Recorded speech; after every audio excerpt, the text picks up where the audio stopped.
Audio Jungle.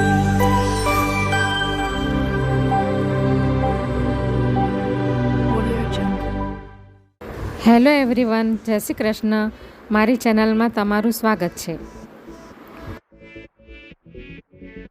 આજે હું મગસની recipe share કરવાની છું.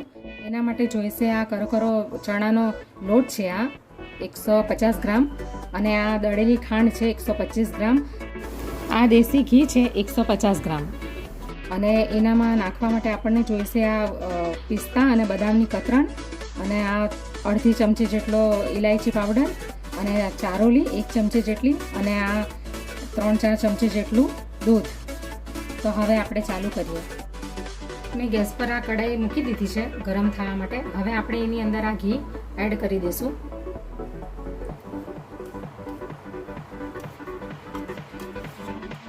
ઘી ગરમ થાય એટલે આ ચણાનો લોટ આપણે શેકી નાખીશું. હવે આપણે આ ચણાનો કરકરો લોટ અંદર નાખી દઈશું.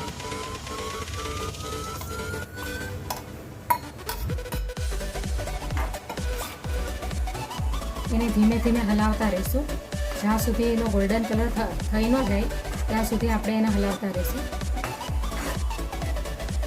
ગેસની ફ્લેમ બહુ ફાસ્ટ નથી રાખવાની, મીડિયમ જ રાખવાની છે.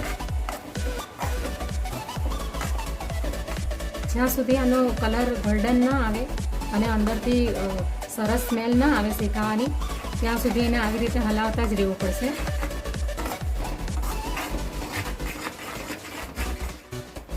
જ્યાં સુધી એમાં ઘી છૂટું પડી ન જાય ત્યાં સુધી એને શેકશું આપણે. હવે આપણો લોટ શેકાઈ ગયો છે અને ઘી પણ થોડું થોડું છૂટું પડી ગયું છે.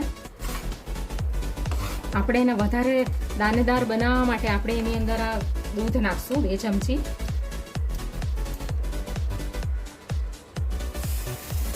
એટલે લોટ સરસ ફૂલાઈ જશે.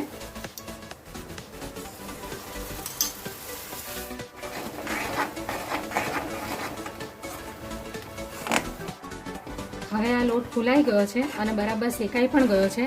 હવે એને આપણે ગેસ બંધ કરી દઈએ અને એ ઠંડો પડી જાય બરાબર, પછી આપણે એની અંદર આ દળેલી ખાંડ એડ કરશું. બરાબર એને ઠંડુ થવા દઈશું, પછી જ અંદર ખાંડ એડ કરવાની છે. હવે આપણે ગેસ બંધ કરી દઈએ. હવે આ મિશ્રણ ઠંડુ થઈ ગયું છે. હવે આપણે એની અંદર આ અડધી ચમચી જેટલી એલચી છે એ નાખી દઈશું. થોડીક આ બદામ અને પિસ્તાની કતરણ છે એ નાખી દઈશું. એની થોડી આ ઉપરથી ગાર્નિશિંગ કરવા માટે કામ લાગશે. અને હવે આ જે દળેલી ખાંડ છે એ આપણે અંદર નાખી દઈશું.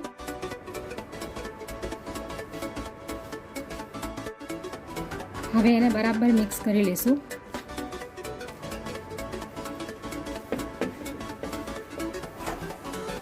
દળેલી ખાંડ અંદર બરાબર મિક્સ થઈ ગઈ છે અને આ ટાઈપનું થઈ ગયું છે. હવે આપણે એને આ ડીશમાં થોડું ઘી લગાવી, આ ડીશની અંદર મેં થોડું ઘી ગ્રીસ કરેલું છે, એની અંદર આ મિશ્રણને હું પાથરી દઈશ હમણાં.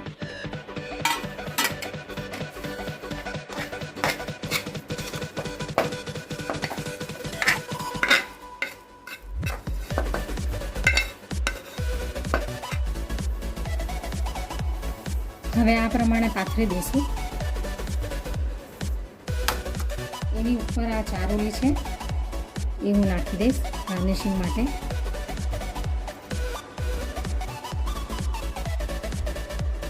તમારે વધારે પ્રમાણમાં બનાવવું હોય તો તમે આ જેટલી બી મેં વસ્તુ બતાવી એ થોડા વધારે માત્રામાં લઈ શકો છો. હવે આ બદામ અને પિસ્તાની કતરણ પણ હું પાથરી દઈશ. ગાર્નિશિંગ કરી દઈશ એનું.